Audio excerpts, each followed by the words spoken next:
વૈદ્યનાથ મહાદેવ સદગુરુ નમઃ પાર્વતી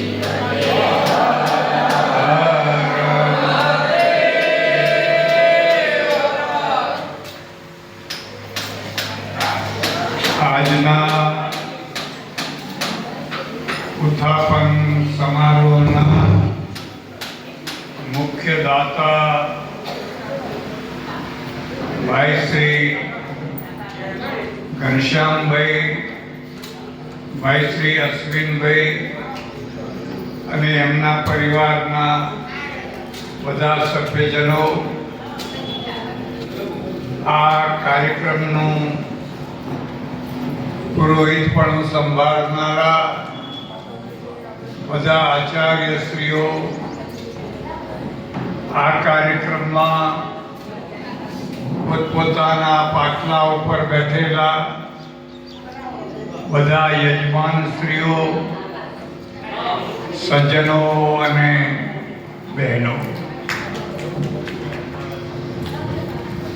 દંતાલી ગામનું બહુ મોટું અહોભાગ્ય છે કે એમને વૈદ્યનાથ દાદા મળ્યા. આ વૈદ્યનાથ દાદા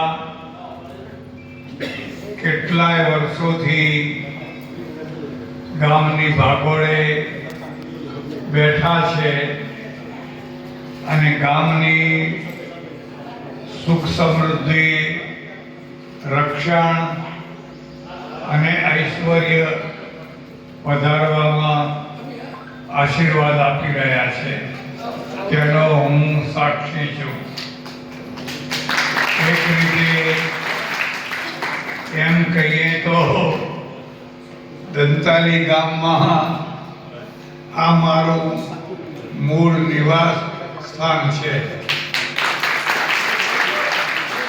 આ મહાદેવના કોઠિયા આગળ મહિનાઓ સુધી હું રહ્યો છું. ત્યારે આ બધું કશું નહોતું. મને લાવનારા વાઘજીભાઈ, મરઘાભાઈ અને બીજા 2-3 જણા હતા અને એમ કહીને લાવેલા કે અમારે મહાદેવનો જીર્ણોદ્ધાર કરવો છે તો તમે ચાલો. એ નિમિત્તે હું અહીં આવેલો અને આ કોઠિયા આગળ મારો ઉતારો હતો. ત્યારે ગામની સ્થિતિ કેવી હતી એનું નાનું વર્ણન તમને હું કરું.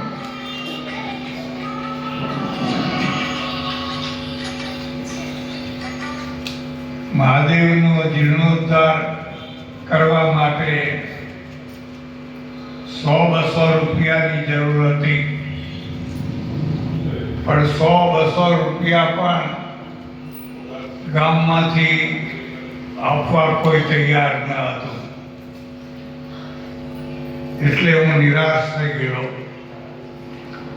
પણ મેં કહ્યું કે કંઈ વાંધો નહીં, આપણે જે આ થીગડા પડ્યા છે એનું રિપેરિંગ કરીએ.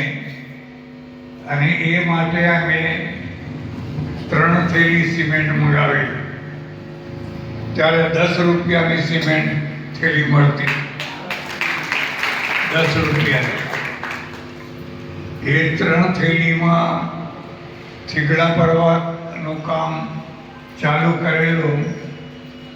અને પછી તો દાદાની એવી કૃપા થઈ, એવી કૃપા થઈ, એવી કૃપા થઈ, વગર માગે રૂપિયાનો ઢગલો થવા માંડ્યો.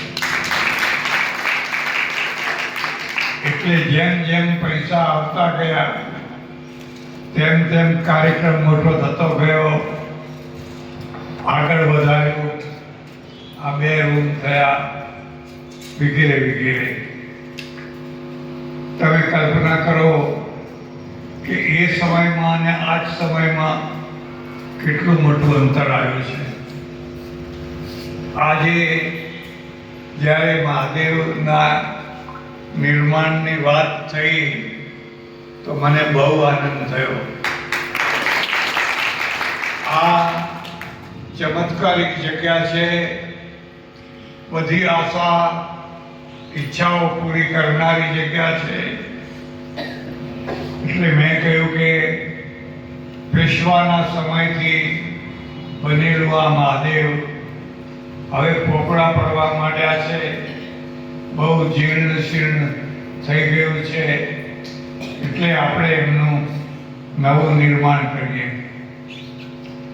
મને આશા હતી કે 10-20 લાખ રૂપિયા થાય તો થોડું નિર્માણ કરી શકાય.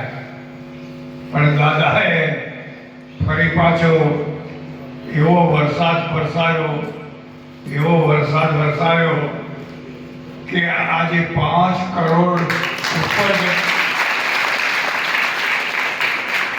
અને મારે કહેવું જોઈએ કે સૌથી પહેલો ઘા રાણાનો અશ્વિન ધુડાએ પહેલાં જ કહ્યું 25 લાખ રૂપિયામાં.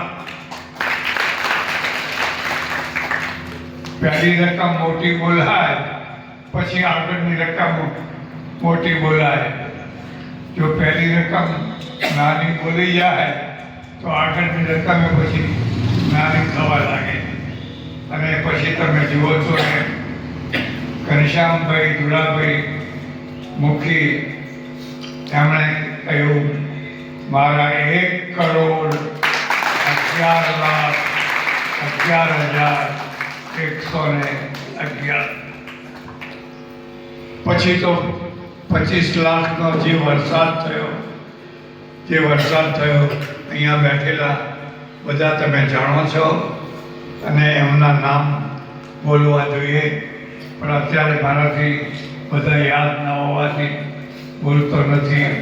પણ ગામમાં રહેનારા અને પરદેશમાં રહેનારા લોકોએ દાદાના ચરણોમાં પોતાની કમાણીની રકમ આપોઆપ વગર માગે જડી દીધી.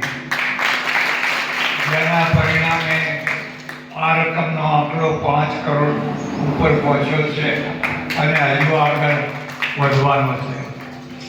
એક પછી એક કામ થતા રહ્યા. ટ્રસ્ટ બન્યું, જે જૂનું ટ્રસ્ટ હતું એને ફરીથી જાગૃત કર્યું અને હવે થોડા જ દિવસમાં એનું કામ પૂરું થવાનું છે. આ રીતે આ મહાદેવજીનું નવનિર્માણ મંદિર થઈ રહ્યું છે. જેટલો આનંદ તમને છે એટલો જ આનંદ, એથી વધારે આનંદ મને. અને મને પૂરેપૂરી ખાતરી છે કે જે દાતાઓએ મન મૂકીને દાન આપ્યું છે એ દાતાનો એક પૈસો આ વૈદ્યનાથ દાદો રાખવાનો નથી. એને અનેક ગણો કરીને પાછો આપી દેવાનો છે, એની ખાતરી રાખજો. આજે ટૂંકા સમયમાં આ બધી વિધિ થઈ અને પથ્થરો પણ આવવા લાગ્યા છે. કદાચ થોડા જ સમયમાં મંદિરને ઉતારવાનું અને મૂર્તિઓને ઉતારવાનું કામ ચાલુ થઈ જશે અને એ રીતે મંદિરનું કામ આગળ વધશે. આમાં સૌથી આનંદનો વિષય તો એ છે આ નિમિત્તે આખું ગામ એક થઈ ગયું.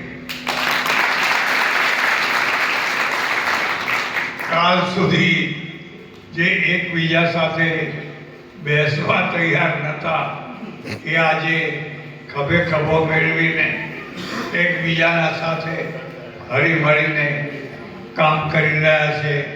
એથી વધારે બીજો કયો આનંદ હોય? અને આ દાદાની કૃપા છે. દાદાને પ્રાર્થના કરું અને તમને સૌને પણ કહું, આવીને આવી એકતા કાયમ માટે રાખ. કોઈ તમારા કાન ભંભેરે, કોઈ કંઈ કે, કોઈ કંઈ કે, કોઈ કંઈ કે, કોઈનું સાંભળશો નહીં. સાંભળવું જ હોય તો દાદાનું સાંભળજો. એ તમને સાચા માર્ગે ચલાવશે અને તમારી એકની પેઢી નહીં પણ 71 પેઢીનો જય જયકાર કરશે. મારાથી ચલાતું નથી, બેસાતું નથી, બોલાતું નથી. તમે જાણો છો કે હવે 95મું વર્ષ બેસવાની તૈયારી છે, એટલે મારી વિદાય થવાની તૈયારી થઈ ગઈ છે. પણ વિદાય થતાં પહેલાં હું આ નવું મંદિર, નવું પ્રતિષ્ઠાન જોતો જઉં એવી મારી પણ ઈચ્છા થઈ. દાદાની મરજી હશે તો એ ઈચ્છા પૂરી થશે. આપ સૌનો આભાર. મને પ્રેમથી બોલાવ્યો, બેસાડ્યો અને ખૂબ ખૂબ આભાર. ભગવાન સૌનું ભલું કરે, મંગળ કરે. આભાર, ધન્યવાદ. હરિ ઓમ. તત્સત.